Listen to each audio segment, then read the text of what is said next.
Olá pessoal, povo de Deus, graça e paz.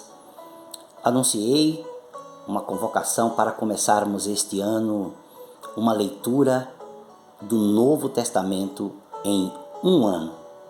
Convido você a me acompanhar todos os dias. Eu não vou ler o texto inteiro, a leitura é sua, mas eu vou fazer comentários. Hoje o texto é tal. E quais foram as coisas que mais me chamaram a atenção?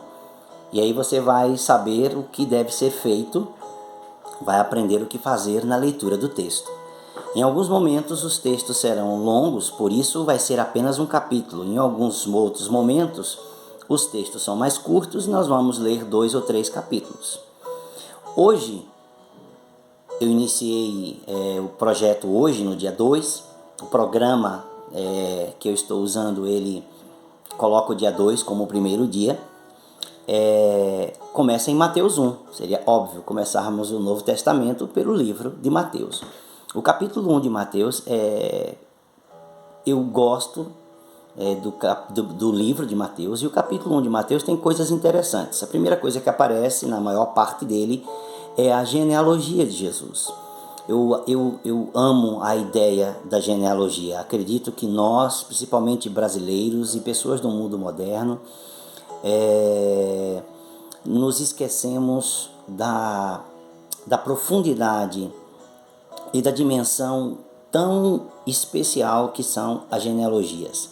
A genealogia da nossa vida, da nossa família, ela não apenas diz de onde nós viemos, quem são os nossos pais, nossos avós ou coisas assim, mas servem também para nos dar destino, porque nós podemos orar sobre determinadas coisas que atingiram ou que são naturais ou que são genéticas ou que são heranças de nossa própria hereditariedade. Isso é extremamente importante. Quem sabe um dia posso falar um pouco mais sobre isso.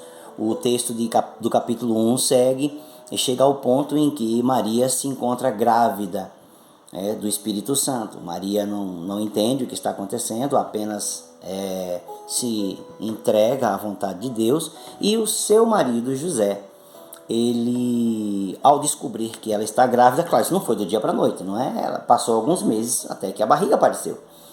Então, ele descobriu que ela estava grávida e ele teve o desejo de deixá-la. Ao fazer isso, ele está se expondo a uma situação muito constrangedora, porque ao deixá-la, ele a mantém intacta. Em que sentido? Para aquela sociedade, e também nos dias de hoje é a mesma coisa. É como se o homem tivesse engravidado a moça e tivesse fugido, então ela não será desonrada. E até nisso ele pensa nela, né? Mas o que eu acho interessante é que ele é um homem de reflexão. No versículo 19 diz assim, depois que ele descobre isso, diz o versículo 19 de Mateus 1, José, com quem Maria estava para casar, sendo um homem justo, não querendo envergonhá-la em público, resolveu deixá-la sem que ninguém soubesse. No versículo 20 diz assim, enquanto ele refletia sobre isso achei muito importante, enquanto ele refletia sobre isso, eis que lhe apareceu em sonho um anjo do Senhor, dizendo, José, filho de Davi, não tenha medo de receber Maria como esposa, porque o que nela foi gerado é do Espírito Santo, ela dará à luz um filho, a gente conhece o restante da história. Mas o que é interessante, José é um homem de reflexão, é um homem justo, é um homem íntegro, é um homem correto, e o que ele faz? Ele espera para tomar a decisão, ele faz uma reflexão, diante dele está um fato, que a sua futura esposa está grávida e não é dele. Ele sabe o que ele deveria fazer diante da lei, ele não quer fazer isso diante da lei, ele vai deixá-la como uma mulher honrada, mas ainda assim ele ainda para refletir. E o que acontece? Acontece que em uma noite dessa reflexão, ele tem um sonho e um anjo de Deus lhe conta toda a verdade. E aí ele toma decisões a partir desse sonho. Isso é fantástico. Isso é fantástico. Isso deveria ser o natural em nossa vida como cristã. Antes de tomarmos qualquer tipo de decisão, mesmo diante dos fatos, os fatos sendo gritantes, dizendo que a gente tem que tomar uma decisão imediata, que as coisas não podem continuar assim, senão nós seremos envergonhados ou coisas assim, nossa imagem, nossa moral, nosso caráter, nossa ética, que seremos pessoalmente prejudicados ou danificados enquanto pessoas, diante daquilo que temos construído como imagem.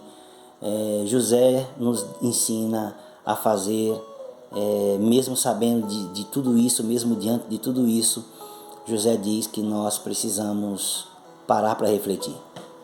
E é interessante, nessa espera, nessa reflexão do saber o que fazer, é aí que vem Deus. Deus intervém através de um sonho e um anjo lhe conta a verdade e diz que ele não deve ter medo de tomar a decisão de continuar com Maria.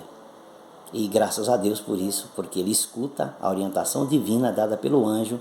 Então, Jesus veio ao mundo em uma família normal, comum, com pai e mãe, e ele pôde ser cuidado enquanto criança. Isso é fantástico, isso é maravilhoso, isso nos ensina muito. Bom, este é uma das lições do capítulo 1 de Mateus. Amanhã vamos ao nosso próximo item. Deus abençoe você.